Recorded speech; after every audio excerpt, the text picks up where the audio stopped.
4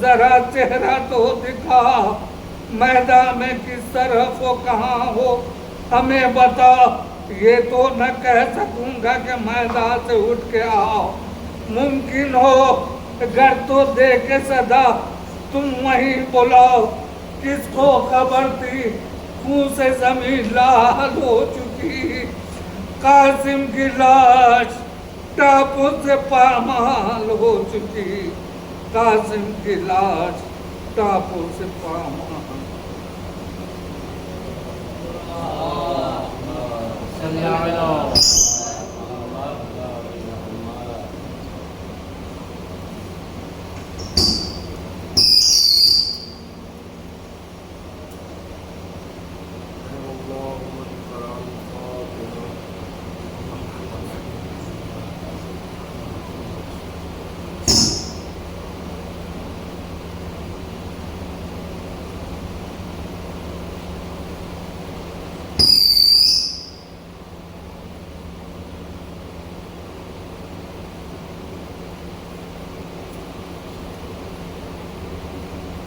الله لا حول ولا قوة إلا بالله العلي العظيم. أعوذ بالله السميع العليم من الشيطان الرجيم. بسم الله الرحمن الرحيم. الحمد لله الذي هدانا لهذا وما كنا لنهتدي لولا أن هدانا الله. لقد جاءت رسل ربنا بالحق. الصلاة والسلام على بشير النذير والسراج المنير، العبد المؤيد والرسول المسدد والمصطفى الأمجد، الذي سمي في السماء بأحمد وفي الأرضين بأبي القاسم محمد.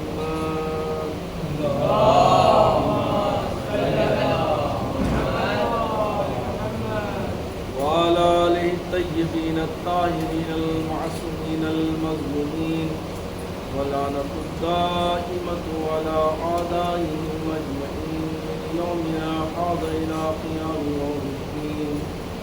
أما بعد، قال الله الحكيم في كتابه الكريم: وجعلنا منهم أئمة يهدون بأمرنا لما صبروا وكانوا بآياتنا يؤمنون. صلوات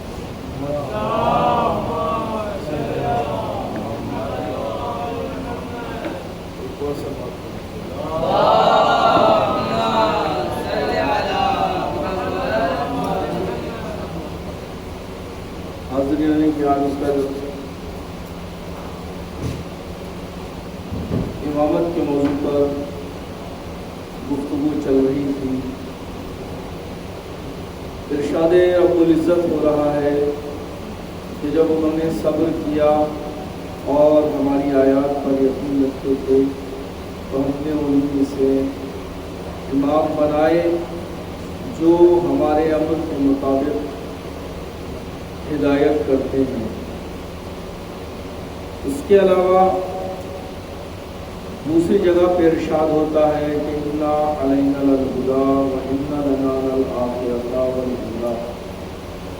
ہدایت کی ذمہ داری ہماری ہے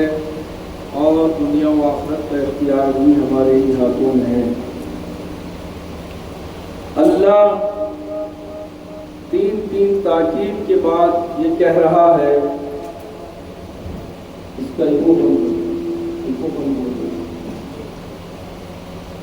تین تاکید کے بعد ارشاد فرما رہا ہے کہ ہدایت ہماری ذمہ داری ہے. جب ہدایت اللہ کی ذمہ داری ہے تو وہ غیر ذمہ دار لوگوں کے سبل کس طریقے سے کر سکتا ہے؟ تو لہٰذا اس گفتگو میں نے عرض کیا کہ اللہ کا حاکم جس شکل میں بھی ہو، چاہے وہ خلیفہ کی شکل میں ہو، امام کی شکل میں ہو، بادشاہ یا ملک کی شکل میں ہو، اس کی شرط اول یہ ہے کہ وہ پروردگار کی جانب سے ہوگا اور علم الہی کا مالک ہوگا اور عصمت کا مالک ہوگا۔ یہ وہ اساسی شرط ہے کہ جو اللہ کی طرف سے بھیجے ہوئے لیڈر میں پایا جانا ضروری ہے، اور یہ ورثہ عصمت اور طہارت کے سلسلے میں چلتا ہے۔ روز اول سے لے کر جناب آدم علیہ السلام سے لے کر اور امام مہدی علیہ السلام تک یہ وہ سلسلہ ہے جو صرف اور صرف عصمت و طہارت کے سلسلے میں چلنے والا ہے، اور ایسی وراثت ہے کہ جو صرف عصمتوں کے سلسلے میں باقی رہے گی۔ اور میں نے یہ بھی عرض کیا تھا کہ پروردگار نے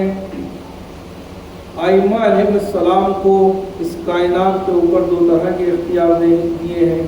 ایک تکوینی اختیار ہے جس کو کوئی سلب نہیں کر سکتا، اور ایک تشریعی اختیار ہے جس کو نعمت کے طور پر رکھا ہے۔ یعنی اللہ نے ہادیان برحق کو بھیج دیا، ان کی شناخت کرا دی، اب لوگوں کے سامنے وہ ایک نعمت کی طرح ہے، چاہے ان کے پیچھے چل کر وہ شکران نعمت کریں اور چاہے ان سے روگردانی کرتے ہوئے کفران نعمت کریں اور عذاب الہی کے مستحق بن جائیں۔ میں نے جناب طالوت علیہ السلام کا قصہ بیان کیا، جس کے بارے میں مولا کائنات نے کہا کہ میرے بھائی طالوت کے قصے میں غور کیا کرو، کیونکہ اس کے اندر ہماری امامت کی نشانیاں موجود ہیں۔ ایک نشانی جو میں نے کل بیان کی تھی کہ جب جناب طالوت کے پاس وہ تابوت سکینہ آیا اور اس میں جناب موسیٰ علیہ السلام کی ایک زرہ نکلی، اور جناب شمویل جو اس زمانے کے ہادی برق ہیں انہوں نے کہا کہ زرہ ہر کسی کے بدن پر نہیں آئے گی، صرف اسی کے بدن پر آئے گی جو اس کا اہل ہوگا، اور وہی اس قوم عاد کے شخص کو قتل کرے گا اور جالوت کو قتل کرے گا۔ پوری قوم بنی اسرائیل کو وہ زرہ پہنا کر دیکھ لی گئی، لیکن کسی کے بدن پر وہ زرہ نہیں آئی، اور جو زمانے کے دوسرے ہادی برحق تھے جن کا نام جناب داؤد علیہ السلام ہے، جب ان کو بلایا گیا ان کے بدن پہ اس زرہ کو ڈالا گیا تو ان کے بدن پر آ گئی۔ رسول اکرم کی رحلت کے بعد مولا کائنات علیہ السلام مسجد میں بیٹھے ہوئے ہیں، اور آپ کے چچا جناب عباس مولا کائنات کی خدمت میں آتے ہیں اور فرماتے ہیں کہ یا علی، میں بھی رسول کا ورثہ دار ہوں، لہذا ترکے میں جو چیزیں تمہیں ملی ہیں اس میں سے کچھ مجھے بھی چاہیے۔ مولا کائنات نے کہا کہ ٹھیک ہے چچا جان، میں ان چیزوں 4 چیزیں ہیں ان کو منگا لیتا ہوں، اس میں سے جو آپ مناسب سمجھے لے جائیے گا۔ اس میں رسول کا امامہ تھا، رسول کی زرہ تھی، رسول اکرم کی تلوار تھی، اور رسول کا گھوڑا تھا۔ مولا کائنات نے ان 4 چیزوں کو منگوایا اور اپنے چچا عباس سے کہا کہ اس میں سے آپ جو چاہیں وہ اٹھا لیجئے۔ جناب عباس نے سر پہ امامے کو رکھا، زرہ کو پہنا، تلوار کو اپنی کمر میں ٹانگ لیا۔ اب چاہتے یہ ہیں کہ اپنی جگہ سے اٹھ جائیں، لیکن جناب عباس اپنی جگہ سے اٹھ نہ سکے۔ سوچا کہ شاید تلوار وزنی ہے، اس کو میں کم کر دوں پھر اٹھ جاؤں گا۔ تلوار کو کمر سے نکال کے رکھ دیا اور اٹھنا چاہا لیکن اٹھ نہ سکے۔ پھر خیال کیا کہ شاید زرہ بہت سنگین ہے، اس کو میں اتار دوں اور اٹھ جاؤں۔ زرہ کو اتار دیا لیکن جناب عباس پھر بھی اٹھ نہ سکے۔ اس کے بعد امامے کو اتارا، اب جیسے ہی امامے کو سر سے اتارا تو کھڑے ہو گئے۔ اس کے بعد سوچتے ہیں کہ یہ گھوڑا باقی ہے، گھوڑے پہ تو مجھے سوار ہونا ہے، اسی کو میں لے جاتا ہوں۔ تو مولا کائنات سے کہا کہ میں اس گھوڑے کو لے لیتا ہوں جو رسول کی نشانی ہے۔ جیسے ہی گھوڑے کی جانب بڑھے تو ایک گھوڑے نے جیسے ہی جناب عباس کے لات ماری تو جناب عباس بے ہوش ہو گئے، اور جب ہوش میں آئے ہیں تو مولا کائنات نے کہا کہ چچا عباس یہ نبی کی وراثت ہے، اپنے وارثوں کو پہچانتی ہے۔ اس کے بعد مولا کائنات نے امام حسن مجتبی علیہ السلام کو آواز دی اور کہا کہ بیٹا اس امامے کو پہنو، اس زرہ کو پہنو اور اس تلوار کو لٹکا لو۔ امام حسن علیہ السلام نے سر پہ امامے کو پہنا، بدن پہ زرہ کو پہنا، زیرہ بالکل بچپنے کا عالم ہے، ابھی امام حسن اور امام حسین علیہ السلام اس جوانی کے عالم میں نہیں ہے کہ جہاں پہ خد و خال اور جسم کا اندازہ بالکل رسول اکرم کی طرح ہو جائے، لیکن امامہ بھی بالکل مناسب آتا ہے سر پہ، زیرہ بھی بالکل بدن پہ آ جاتی ہے اور تلوار بھی کمر سے لٹکا لیتے ہیں۔ اس کے بعد مولائے کائنات کہتے ہیں کہ اس گھوڑے پہ سوار ہو جاؤ اور ذرا یہاں کا ایک چکر لگاؤ۔ امام حسن گھوڑے پہ سوار ہو جاتے ہیں اور وہاں کا چکر لگاتے ہیں، پھر امام حسین علیہ السلام کو بلاتے ہیں اور کہتے ہیں کہ بیٹا حسین اس امامے کو پہنو، اس زرہ کو پہنو اور اس تلوار کو لٹکا لو۔ امام حسن امام حسین علیہ السلام ابھی امام حسن سے بھی چھوٹے ہیں، امام حسین نے اس امامے کو پہنا، تلوار کو لٹکا لیا اور زرہ کو پہن کر کے گھوڑے پہ سوار ہو گئے اور چکر لگا کر آتے ہیں اور گھوڑے کو وہیں پہ باندھ دیتے ہیں۔ اس کے بعد جناب عباس سمجھ گئے کہ نبی کا ورثہ ہے،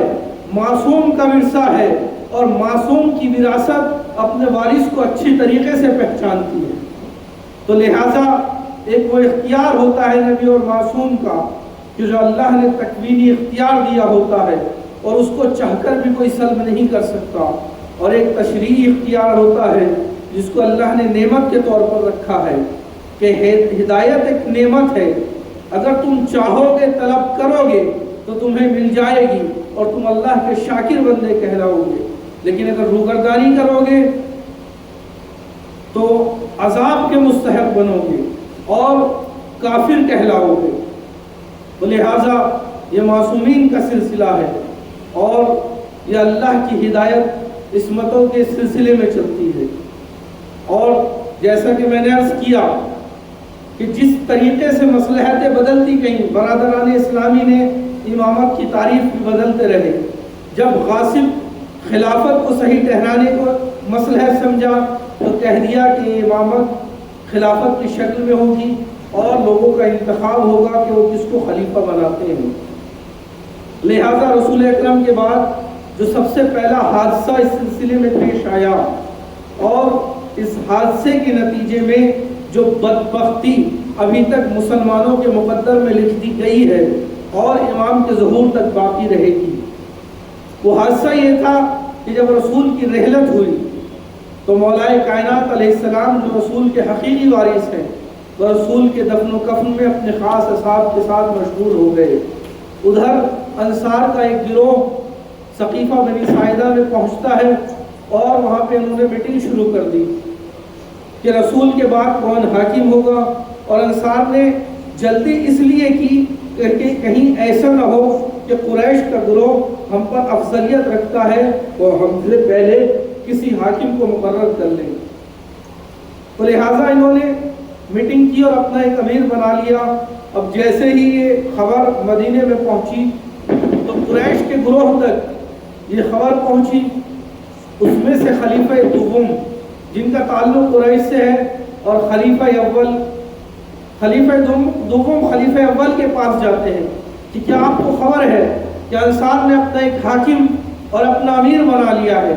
انہوں نے کچھ لوگوں کو اکٹھا کیا قریش سے اور مہاجرین سے، اور اس مقام تک پہنچے اور وہاں پر جا کر احتجاج کیا کہ رسول کی حدیث ہے کہ میرے بعد جو بھی خلیفہ ہوگا حاکم ہوگا وہ قریش سے ہوگا۔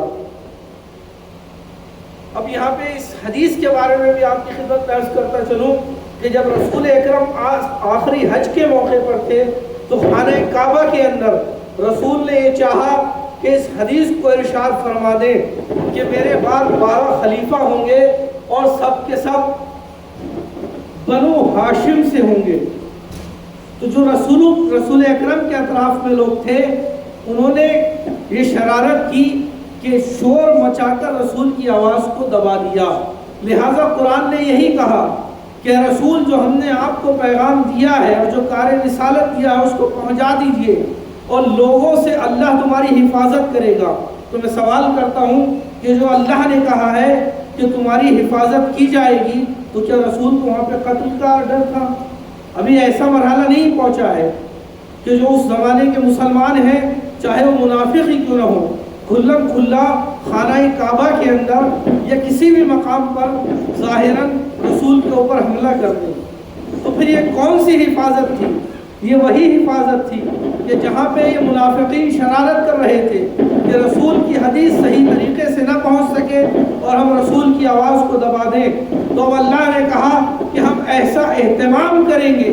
کہ خاموشی کے ذریعے سے تمہاری آواز کو سنیں گے۔ لہٰذا پورا وہ غدیر کا منظر جہاں پہ رسول نے بالان کا ممبر بنایا اور مسلمانوں تک ایک صلوات پڑھ دیجیے محمد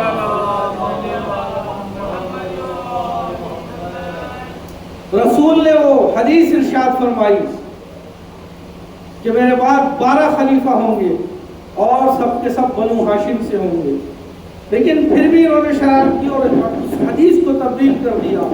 بنو ہاشم کی جگہ قریش کا لفظ انہوں نے استعمال کیا حدیث کے اندر، اور یہی سقیفہ میں ہوا۔ انہوں نے احتجاج کیا کہ رسول نے اپنی حدیث میں کہا ہے کہ میرے بعد جو بھی خلیفہ ہوں گے، میرے 12 خلیفہ وہ سب کے سب قریش سے ہوں گے۔ تو لہٰذا یہاں پہ انہوں نے انصار کے اس امیر کو خارج کر دیا اور کہا کہ تمہاری بہت قربانیاں ہیں، رسول کے لیے تم نے بہت قربانیاں دی ہیں، تم نے جنگوں میں اپنی حاضری درج کرائی ہے اور بہت قربانیاں دی ہیں، لیکن رسول کی حدیث کی روشنی میں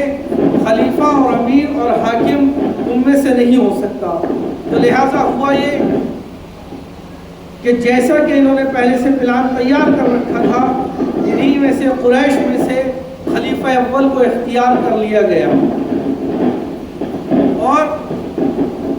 خلیفہ اول کو اختیار کرنے کے بعد سب لوگوں نے ان کی بیعت کی، سوائے ان کے جو علی علیہ السلام کے طرفدار تھے اور علی کی حاکمیت کو افضل سمجھتے تھے اور یہ مانتے تھے کہ اللہ کے رسول نے اپنے بعد علی کو ہمارے اوپر حاکم بنایا ہے۔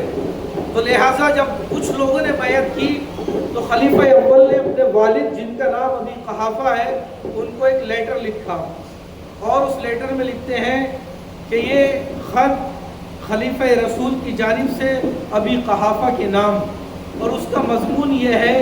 کہ لوگ میری خلافت پر راضی ہو گئے ہیں اور اب میں اللہ کا بنایا ہوا خلیفہ اور حاکم ہوں، لہٰذا آپ میرے پاس آ جاؤ، یہ آپ کے حق میں بہتر ہے۔ لہٰذا جو نامہ بر تھا اور وہ لیٹر لے جانے والا تھا، ابی قحافہ نے اس سے سوال کیا کہ وہ کون سی علت تھی کہ جس کی وجہ سے لوگوں نے علی کے اوپر میرے بیٹے کو ترجیح دی۔ تو نامہ لے جانے والا کہتا ہے کہ ایک تو تمہارے بیٹے کے مقابلے میں علی کا سن کم ہے، اور دوسری وجہ یہ ہے کہ وہ قریش کا کوئی گھر ایسا نہیں ہے کہ جہاں پہ علی نے ماتم نہ کروایا ہو، اور غیر قریش میں بھی بہت سے ایسے افراد ہیں کہ جن کو علی نے جنگوں میں قتل کیا ہے۔ تو لہٰذا لوگوں کے درمیان علی کے لیے بغض پایا جاتا ہے کہ انہوں نے اسلام کی نصرت میں قریش کے گھروں میں ماتم کروایا ہے، تو لوگوں نے علی کے اوپر تمہارے بیٹے کو ترجیح دی ہے اس وجہ سے۔ تو ابھی قحافہ پلٹ کے کہتے ہیں کہ امر امامت اور امر خلافت کا معیار اگر سن ہے تو میں زیادہ سزاوار ہوں اور حق رکھتا ہوں کہ میں خلیفہ بنوں۔ اس کے بعد کہتے ہیں کہ واللہ علی کے اوپر یہ ظلم کیا گیا ہے اور علی کے حق کو غصب کیا گیا ہے۔ اس کے بعد اپنے بیٹے کو پلٹ کر خط لکھتے ہیں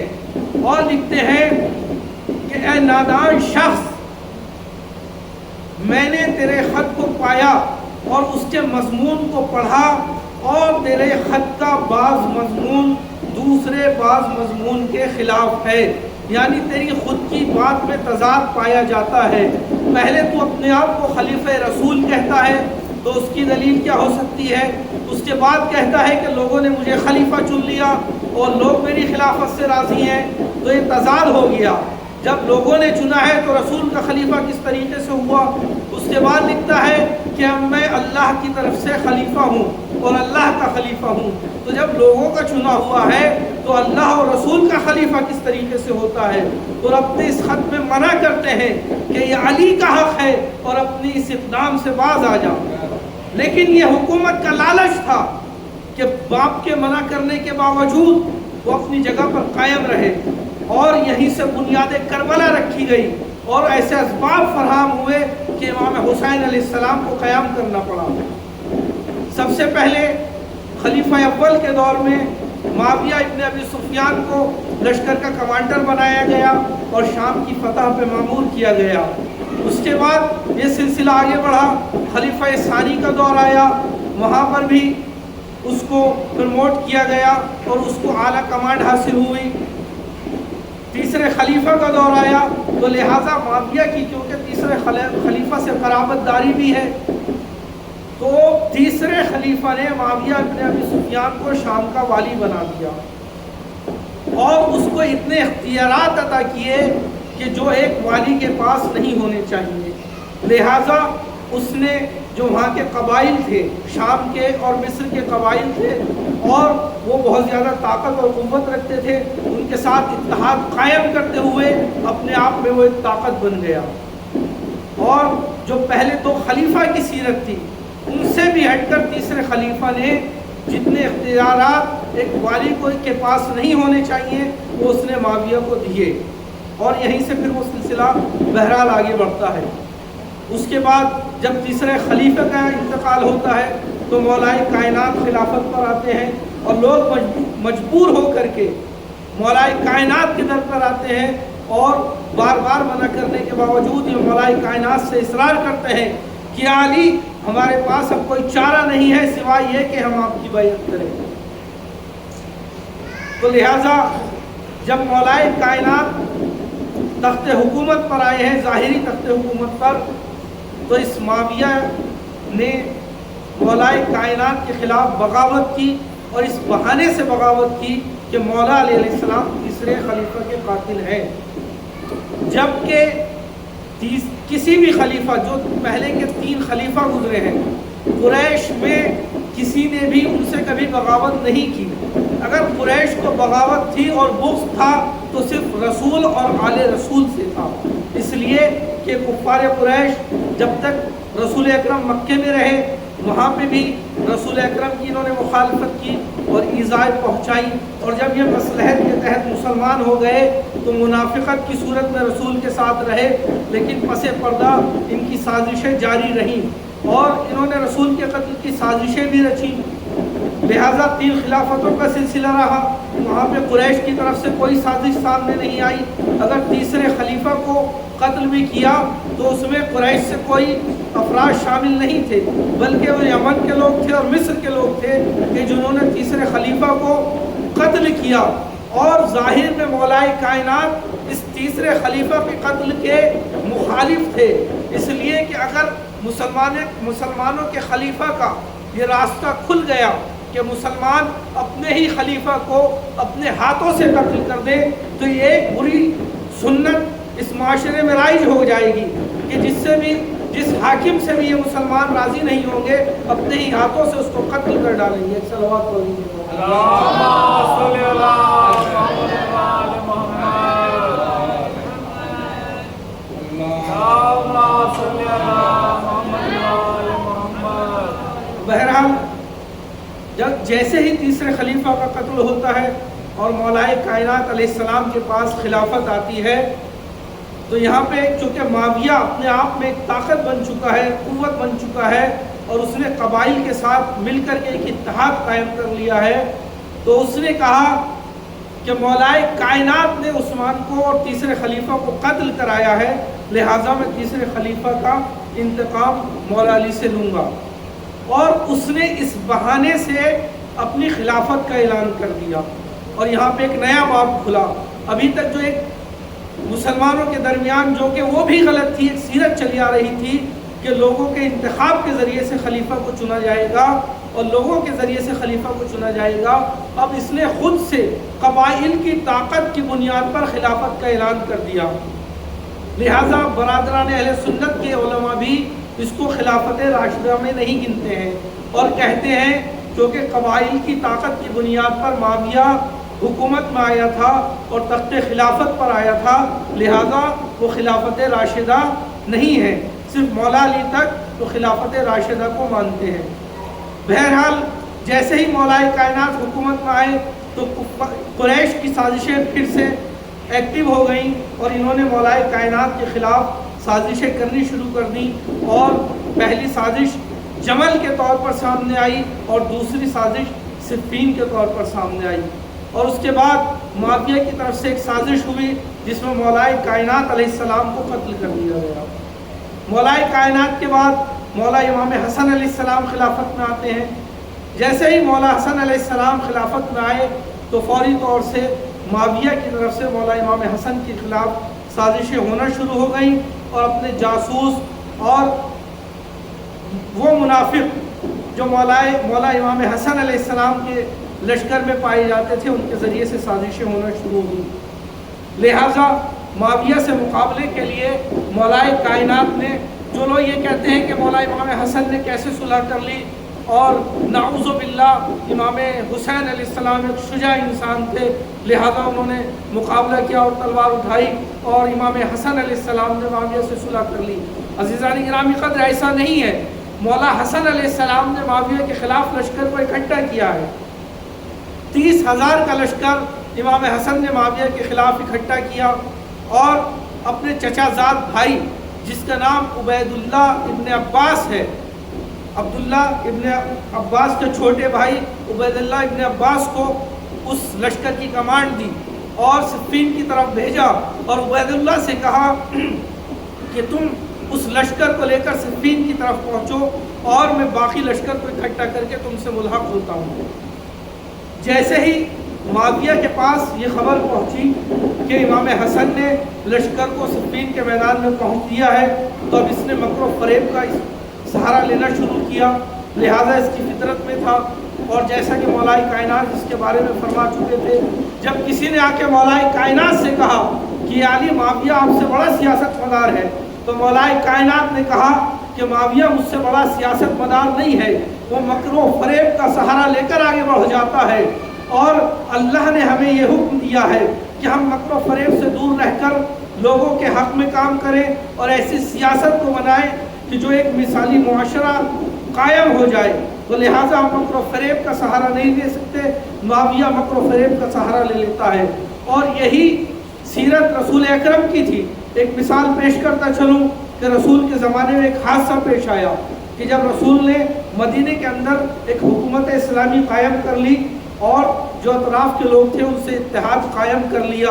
جس میں کچھ یہودی بھی شامل تھے، اور ان سے یہ بات ہوئی کہ جتنے یہودی اور دوسری اقوام مدینے کے اطراف میں پائی جاتی ہیں وہ ایک امت شمار ہوں گی، اور مدینے پہ اگر کوئی حملہ کرتا ہے تو یہ سب مل کر مدینے کا دفاع کریں گے۔ اس طریقے سے ایک حکومت قائم ہو گئی۔ تو لہٰذا جو یہودی رہتے تھے اور اس اسلامی حکومت میں رہتے تھے ان میں سے ایک یہودی کی بکریاں چوری ہو گئی، غلہ چوری ہو گیا۔ وہ شکایت لے کر رسول کے پاس آیا، چونکہ یہ طے ہوا تھا کہ جب بھی کسی چیز کو لے کر اختلاف ہوگا اور جتنے بھی عدالت کے معاملات ہوں گے اس کو بھی رسول حل کریں گے۔ وہ یہودی رسول کی خدمت میں آتا ہے کہ یا رسول اللہ میری بکریاں چوری ہو گئی ہیں۔ اب رسول اکرم نے جستجو کی، پتہ لگوایا کہ بکریاں کس نے چوری کی ہیں، تو رسول اکرم کے پاس کچھ مسلمان آئے اور کہا یا رسول اللہ اس بات کو یہیں پہ دبا دیجئے۔ کہا کیوں؟ کہ اس لیے کہ جس نے بکریاں چوری کی ہیں وہ مسلمان ہے۔ تو رسول نے پلٹ کر فرمایا کہ میں اسی چیز کو تو ختم کرنے کے لیے اس دنیا میں آیا ہوں۔ تو لہٰذا رسول کا اپنا ایک معیار ہوتا ہے، کبھی اللہ کا نمائندہ مکر و فریب سے کام نہیں لیتا۔ اسی طریقے سے مولا حسن علیہ السلام کے دور میں، مولائے کائنات کے دور میں مولا علی نے یہی کہا کہ معاویہ مکر و فریب سے کام لیتا ہے، اور میں کیونکہ اللہ کا نمائندہ ہوں اور مجھے یہ زیب نہیں دیتا کہ میں مکر و فریب کے ذریعے سے آگے بڑھوں۔ تو لہٰذا معاویہ نے مکر و فریب کرنا شروع کیا اور اپنے کچھ جاسوسوں کو اور لوگوں کو وہاں پہ پہنچایا جہاں پہ امام حسن علیہ السلام کا لشکر موجود تھا صفین کے میدان میں۔ اور جو امام حسن علیہ السلام کی فوج کے کمانڈر ہیں جن کا نام ہے عبید اللہ ابن عباس، اس کے پاس معاویہ کے لوگ آتے ہیں، اور معاویہ کا ہمیشہ سے ایک طریقہ کار رہا ہے کہ پہلے مال و ذریعے کے ذریعے سے وہ لوگوں کو خریدنے کی کوشش کرتا تھا، اگر نہیں خرید پاتا تھا تو دھمکی کے ذریعے سے ان کو اپنے انڈر کرنا چاہتا تھا، اور اگر یہ بھی ممکن نہیں ہوتا تھا تو ان کو قتل کر دیا کرتا تھا۔ تو اس نے عبید اللہ کے سامنے اپنے جاسوسوں کے ذریعے سے ایک پیشکش رکھی جس میں 3 چیزیں بیان کی گئیں۔ سب سے پہلا کہا دمشق کی ایک خوبصورت خاتون سے تمہاری شادی کروائی جائے گی۔ دوسرا 12 لاکھ یا 10 لاکھ دینار عبید اللہ کی خدمت میں پیش کیے گئے کہ اس مال کو تم رکھ لو، اور جب تم شام آ جاؤ گے تو شام پہنچنے کے بعد سونے کی اشرفیاں تمہاری خدمت میں پیش کی جائیں گی۔ تیسرا، حکومت کا لالچ دیا گیا جو تمہیں ایک جگہ کی حکومت دے دی جائے گی اور والی بنایا جائے گا۔ تو لہٰذا ہوتا یہ ہے کہ اپنے 30,000 کے لشکر کے ساتھ شام چلا جاتا ہے اور بک جاتا ہے۔ جب یہ بک گیا معاویہ کے ہاتھوں، جو امام حسن علیہ السلام کی فوج کا کمانڈر تھا، اور 30,000 کی فوج کے ساتھ شام چلا جاتا ہے، تو پھر معاویہ دوسرا مکر اور فریب یہ کرتا ہے کہ اپنے کچھ جاسوس مولا امام حسن علیہ السلام کا جو لشکر ابھی کوفے میں اکٹھا ہو رہا تھا اور کچھ لوگ اکٹھا ہو گئے تھے اور ایک جگہ کیمپ لگا ہوا تھا، وہاں پہ پہنچتا ہے اور ان میں یہ خبر پھیلا دیتا ہے کہ عبید اللہ 12 لاکھ دینار شادی اور حکومت کے لالچ میں بک چکا ہے، اور اس نے تو اپنا سودا کر لیا ہے، لہٰذا اب تمہیں کیا ملنے والا ہے۔ تو ان کے اندر ایک خلفشار ہو جاتا ہے اور وہ آپس میں گفتگو کرتے ہیں کہ ان کو تو 12 لاکھ دینار مل گئے، مال و زر مل گیا، ہمارے ہاتھ کیا آیا؟ اگر جنگ ہوتی، مولا امام حسن اس جنگ کو جیت لیتے تو ہم مال غنیمت کو حاصل کرتے، کچھ سرمایہ ہمارے ہاتھ بھی لگتا، لیکن جب اتنا بڑا لشکر شام جا چکا ہے اور بک چکا ہے تو نہ جنگ ہوگی، نہ مال غنیمت ملے گا، اور ہم اتنے مہینوں سے اس کیمپ میں موجود ہیں اور ہم کسی کام میں مصروف نہیں ہیں، تو ہمارے پاس کچھ سرمایہ ہونا چاہیے۔ تو اب انہوں نے سازش یہ کی، کسی نے مشورہ دیا کہ جو مسلمانوں کا یہ کیمپ لگا ہوا ہے اس میں بھی جنگی ساز و سامان موجود ہے، اس میں بھی سرمایہ موجود ہے، اسی کو لوٹ لیا جائے۔ تو مولا امام حسن کے لشکر کا یہ حال ہوا کہ انہوں نے اپنے ہی کیمپ کو لوٹنا شروع کر دیا۔ اب لہٰذا کیونکہ بڑا لشکر جا چکا تھا، یہاں پہ چھوٹا لشکر تھا، تو آدھے لشکر نے اس جنگی کیمپ کو لوٹ لیا اور اس میں جو سرمایہ موجود تھا اس کو بھی لوٹ لیا گیا۔ اب کچھ افراد باقی بچتے ہیں، وہ یہ سوچتے ہیں کہ ادھر معاویہ کے ذریعے سے اس 30,000 کے لشکر کو خرید لیا گیا ہے اور ادھر باقی ماندہ اس لشکر نے جو جنگی سرمایہ تھا اس کو لوٹ کر سرمایہ حاصل کر لیا ہے، ہم تو ایسے ہی باقی رہ گئے۔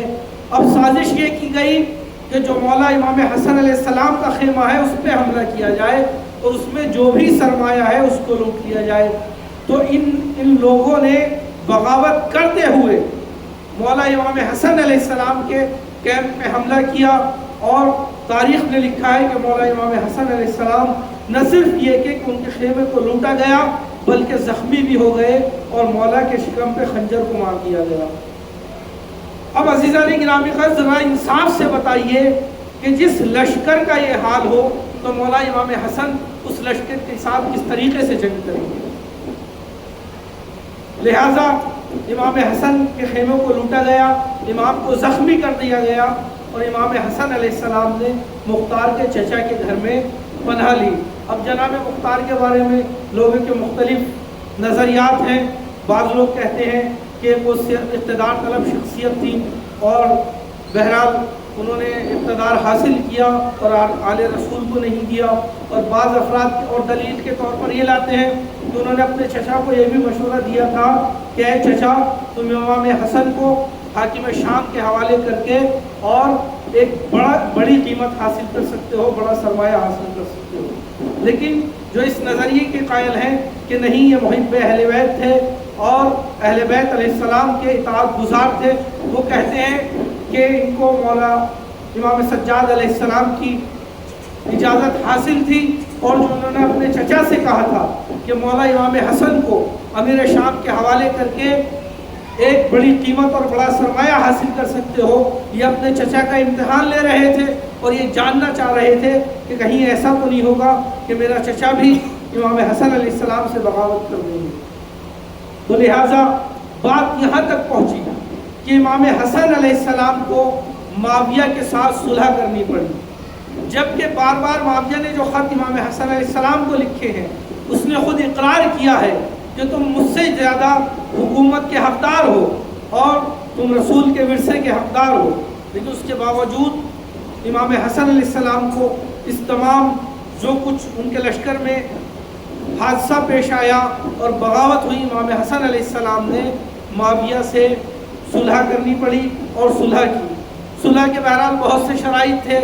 کہ جس میں یہ بھی تھا کہ جو ہمارے بابا مولا علیہ السلام پہ سب و شتم کیا جاتا ہے اس کو بند کیا جائے گا، اور بیت المال کا ایک حصہ تاکہ ہم مسلمانوں کے لیے اس کو خرچ کر سکیں وہ ہمیں دیا جائے گا۔ اور اس کے بعد سب سے اساسی شرط جو رکھی مولا امام حسن نے معاویہ کے سامنے وہ یہ رکھی کہ معاویہ کے بعد مولا امام حسن علیہ السلام اس خلافت کے حقدار ہوں گے اور تخت خلافت پر بیٹھیں گے، اور جتنے بھی مسلمان ہیں ان کا یہ وظیفہ ہوگا کہ امام حسن کے ہاتھ پر بیعت کریں۔ اور اگر امام حسن علیہ السلام اس دنیا میں زندہ نہیں رہتے ہیں معاویہ کے مرنے تک، تو مولا امام حسین علیہ السلام اس تخت خلافت کے حقدار ہوں گے اور مسلمانوں کے حاکم ہوں گے۔ لہٰذا یہ صلح وجود میں آئی اور امام حسین علیہ السلام کو اپنے لشکر کی بغاوت کی وجہ سے یہ صلح انجام دینی پڑی۔ اور جیسا کہ اس صلح کی اساسی شرط میں سے یہ تھا کہ معاویہ کے بعد امام حسن علیہ السلام اس خلافت اور حاکمیت کے حقدار ہوں گے، تو معاویہ نے بظاہر ان شرطوں کو قبول تو کر لیا، لیکن چونکہ وہی اس کا مکر و فریب جاری و ساری رہا، اور ایک وقت وہ آیا کہ امام حسن علیہ السلام کو سازشاً اس نے قتل کرا دیا، اور امام کے گھر ہی میں امام حسن مجتبی علیہ السلام کو زہر دے دیا گیا۔ عزیزان گرامی قدر، روایات میں ہے کہ مولا امام حسن علیہ السلام کو ان کی زوجہ کے ذریعے سے زہر دیا گیا۔ جب امام کو زہر دیا گیا ہے تو مولا کے ایک فرزند ہے جن کا سن تاریخ نے 2.5 سال سے لے کر کے اور 4 سال تک لکھا ہے۔ مولا امام حسن علیہ السلام نے جب سب لوگوں کو وصیتیں کرنی شروع کی تو اپنے اس بیٹے کو نزدیک بلایا، اور بلانے کے بعد رہن کو اتارا اور سینے کو بوسہ دیا۔ یہ امام حسن علیہ السلام کے کوئی اور فرزند نہیں، جناب قاسم علیہ السلام تھے۔ مجھے نہیں معلوم کہ امام حسن نے پیرہن کو اتار کے تو قاسم کے سینے کو بوسہ دیا، لیکن اس کے بعد جو واقعہ پیش آیا ہے تو ظاہر یہی ہے کہ نگاہ امامت اس واقعے کو دیکھ رہی ہوں گی کہ جب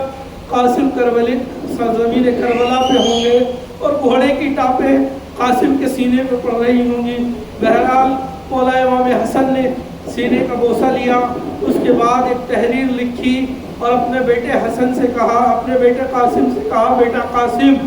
جب زندگی کے کسی بھی مقام پر سب سے زیادہ سخت منزل آ جائے تو میری اس تحریر کو کھول کر پڑھ لینا، اور اپنی زوجہ جناب فروا سے کہا کہ اس کو تعویذ بنا کر قاسم کے ہاتھ پہ باندھ دینا، اور خیال رہے کہ یہ تحریر ہمیشہ میرے اس بیٹے کے ساتھ رہے۔ عزیزان گرامی قدر، وہ منزل پہنچتی ہے کہ امام حسین علیہ السلام کربلا کے میدان میں اپنے اصحاب و انصار کے ساتھ موجود ہے، شب عاشور ہے۔ امام حسین نے محضر شہادت کو پڑھنا شروع کیا، ایک ایک شہید کے نام کو پڑھتے ہیں، حبیب ابن مظاہر اور سیاح اور جتنے بھی انصار ہیں ان کے نام کو پڑھتے ہیں، اقربا کے ناموں کو پڑھتے ہیں، علی اکبر کا نام بھی آتا ہے، جناب عباس کا نام بھی آتا ہے۔ اس کے بعد امام حسین علیہ السلام نے جناب علی اصغر کا نام بھی پڑھا۔ جیسے ہی جناب علی اصغر کے نام کو پڑھا تو قاسم نے سوال کیا کہ مولا کیا یہ شقی ہمارے خیموں تک آ جائیں گے؟ کہا نہیں بیٹا، کہ تمہارے خیموں تک نہیں آئیں گے، بلکہ میں اصغر کو میدان میں لے کر کے جاؤں گا۔ اس کے بعد جناب قاسم کا سوال کرتے ہیں کہ چچا کیا میرا نام نہیں ہے؟ مولا خاموش ہو جاتے ہیں۔ اس کے بعد پھر سوال کرتے ہیں کہ کیا اس محضر میں میرا نام نہیں ہے؟ تو مولا پلٹ کے سوال کرتے ہیں کہ بیٹا قاسم تمہارے نزدیک موت کیسی ہے؟ تو جناب قاسم پلٹ کے کہتے ہیں چچا جان، موت میرے نزدیک شہد سے زیادہ شیرین ہے۔ عزیزان گرامی قدر، ایک ایک شہید میدان میں جاتا رہا، انصار شہید ہو گئے۔ جب اقربا کی باری آئی تو اپنے فرما نے کہا بیٹا قاسم کیا تم اپنے چچا کی نصرت کے لیے میدان میں نہیں جاؤ گے؟ قاسم کہتے ہیں کہ اماں میں کئی بار چچا کی خدمت میں گیا لیکن چچا نے اجازت نہیں دی۔ تاریخ کہتی ہے کہ قاسم کبھی امام حسین کے ہاتھوں کو چومتے تھے، کبھی قدموں کو چومتے تھے اور پوچھتے تھے چچا جان میں میدان میں چلا جاؤں۔ امام حسین لوگ دیتے تھے کہ بیٹا قاسم ابھی صبر کرو۔ عزیزانی گرامی قدر ایک مقام وہ آیا، ایک منزل وہ آئی جو ام فروا کو یاد آ گیا کہ میرے والد نے، میرے سرپرست نے ایک تحریر دی تھی اور کہا تھا کہ جب سخت مقام آ جائے تو اس تحریر کو پڑھ لینا۔ اب اس سے سخت مقام کیا ہوگا کہ زہرہ کلال نرغہ یادہ میں کھڑا گھرا ہوا ہے، اس لیے کہ اس سے پہلے تو قاسم کی زندگی میں کوئی سخت مقام آیا نہیں ہے،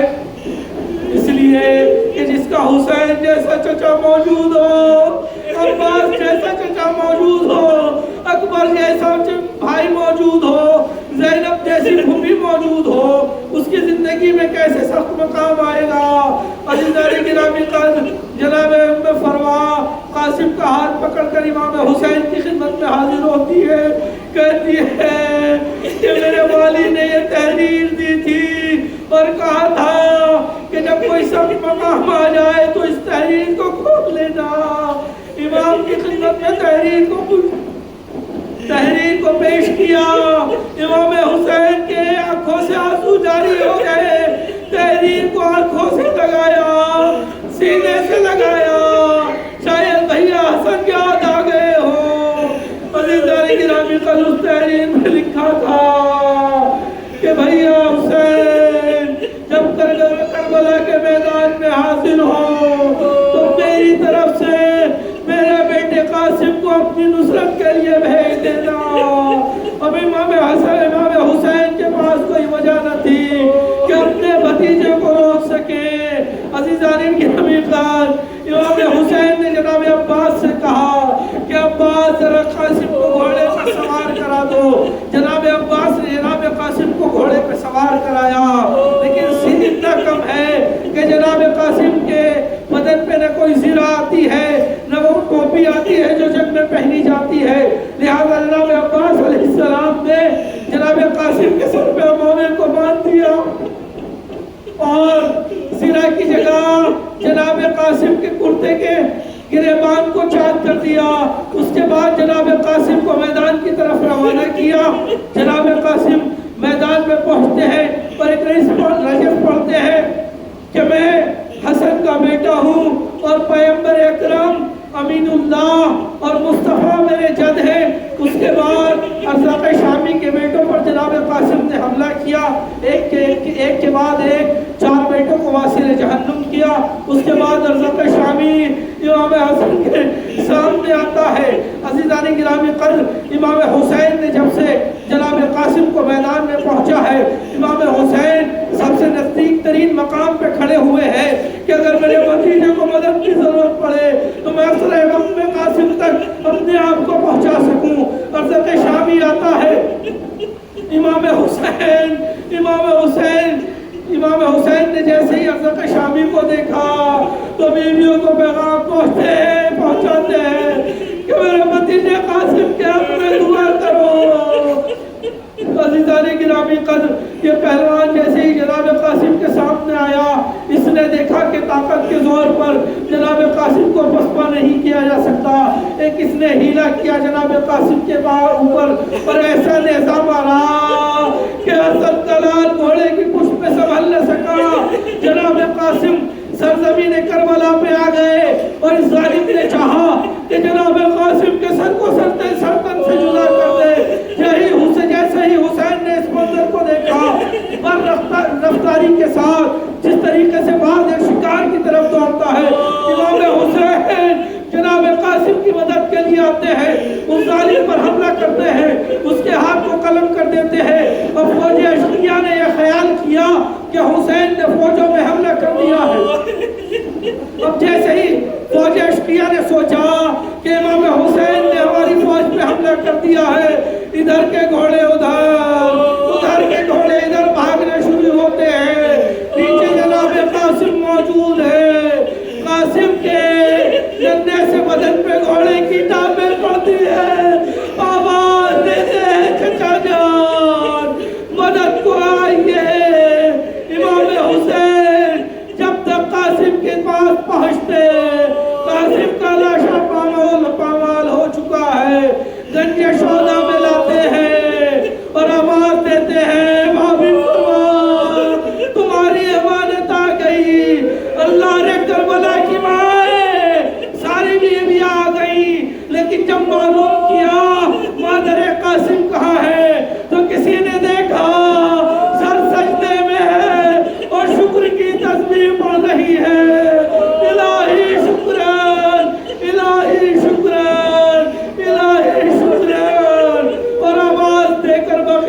طرف کہتی ہے اے میرے والی تمہارے بیٹے قاسم نے اپنے وعدے کو وفا کیا. بس عزیزان گرامی قدر یہ امام حسن علیہ السلام کے دوسرے فرزند ہیں جو کربلا میں امام کی نصرت میں کام آتے ہیں. امام حسن علیہ السلام کے ایک فرزند اور موجود ہے, بس مختصر سا تذکرہ کرنا ہے. امام حسن کے ایک فرزند اور موجود ہے جن کا نام عبداللہ ابن حسن ہے.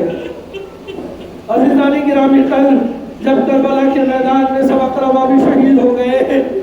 تو امام حسن علیہ السلام کے ایک فرزند ہے جن کا نام عبداللہ ہے, اور یہ چاہتے ہیں کہ امام کی نصرت کے لیے میدان میں جائے, لیکن سن اتنا کم ہے کہ امام حسن ان کو روک دیتے ہیں کہ بیٹا تمہیں میدان میں جانے کی اجازت نہیں ملے گی. اور جب امام حسن میدان کی طرف گئے ہیں تو اپنی بہن زینب سے فرمایا ہے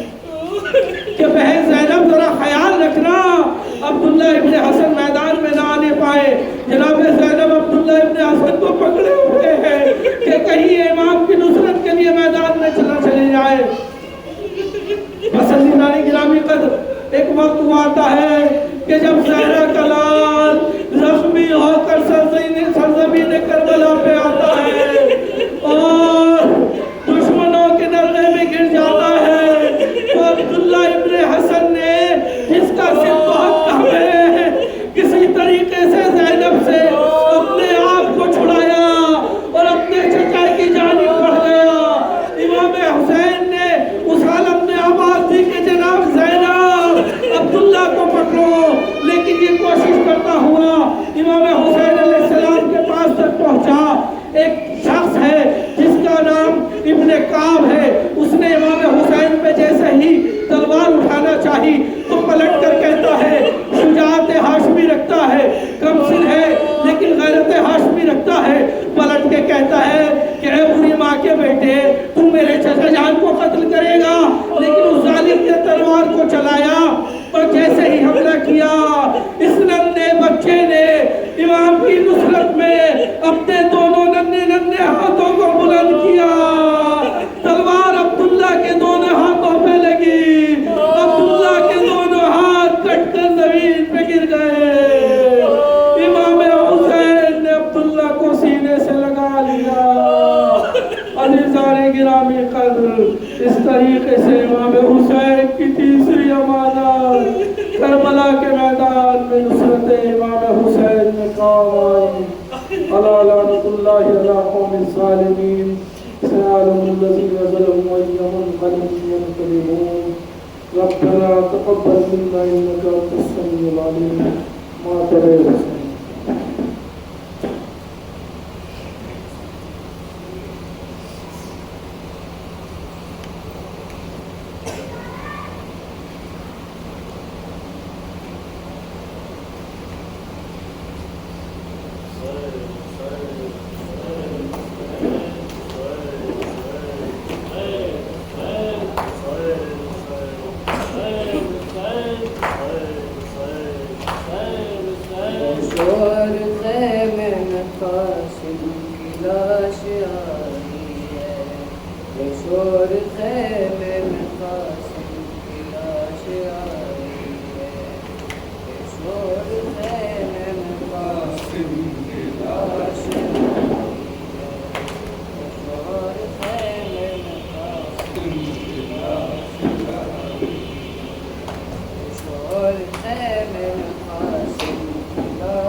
یہ رکھے لاش کو قاسم کے بول شاہ زمن.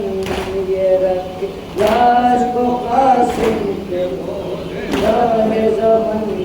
حسن کی کربلا میں لٹی کمائی ہے. حسن کی کربلا میں لٹی کمائی ہے. شور خیمے میں قاسم کی لاش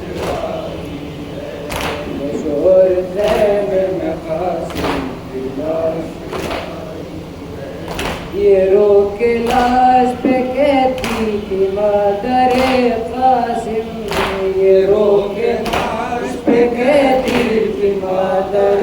قاسم لال ماں کو نہیں کچھ دکھائی ہے، لال ماں کو نہیں کچھ دکھائی ہے، شور خیمہ قاسم کی لاش آئی ہے، شور خیمہ قاسم کی لاش آئی ہے، میں صدقے ہو گئی اے لال منہ سے کچھ بولو، میں صدقے ہو گئی اے لال منہ سے کچھ بولو، میں صدقے ہو گئی اے لال منہ سے کچھ بولو، میں صدقے ہو گئی اے لال مجھ سے کچھ بولو، بتاؤ آپ کی کہاں پہ کھائی ہے، بتاؤ آپ کی برچی کہاں پہ کھائی ہے، شور خیمے میں قاسم کی لاش آئی ہے، شور خیمے میں قاسم کی لاش آئی ہے، یہ رو کے کہتی ہے مالال کی خاطر، یہ رو کے کہتی ہے میرے لال کی خاطر، یہ رو کے کہتی تھی ماں میرے لال کی خاطر، بتاؤ بیوی اماں کہاں بچھائی ہے، بتاؤ بیوی مندر کہاں بچھائی ہے،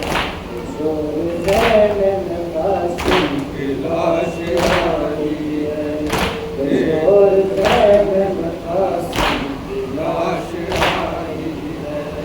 حرم سے دولہا میرا چوتھی کھیلنے آیا، حرم سے دولہا میرا چوتھی کھیلنے آیا، دلہن کو لانے میں اب دیر کیوں لگائی ہے،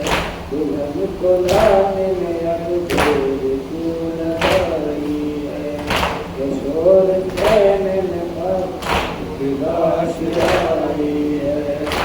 شور خیمے میں قاسم کی لاش آئی ہے، ہوئی ہے پیٹ کی سر پہ بیمار آئی ہے، ہوئی ہے پیٹ کی سر پہ بیمار آئی ہے، خاموش سب رہے بچے بھی کوئی رو نہ پائے، خاموش سب رہے بچے بھی کوئی رو نہ پائے، ابھی ابھی میرے نوشے کو نیند آئی ہے، ابھی ابھی میرے نوشے کو نیند آئی ہے، شور خیمے میں قاسم کی لاش آئی ہے، شور خیمے میں قاسم کی لاش آئی ہے، شور خیمے میں قاسم کی لاش آئی ہے۔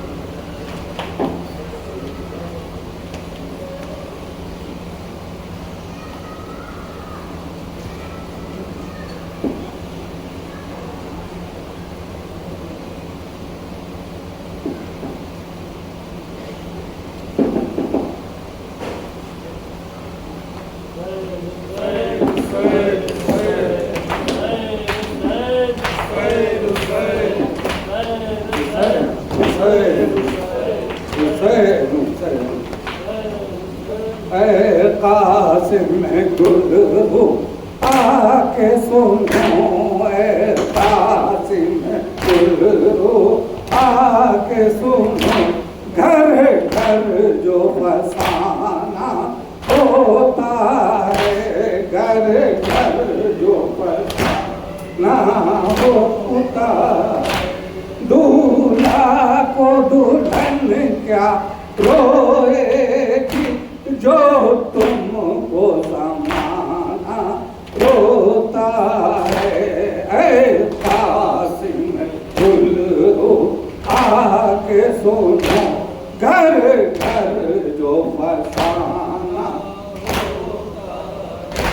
آقا ہے بلا کے تن میں گرے، آقا